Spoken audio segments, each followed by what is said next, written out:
bahay. Hi guys. Ito nga pala ako sa labas. Mansyon. Pupunta ako dito ngayon sa kapitbahay.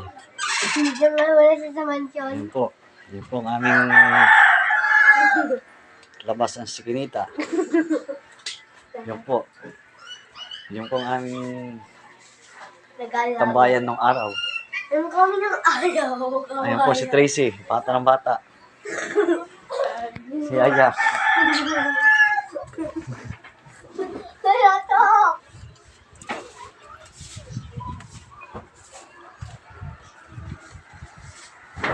Ang init na guys.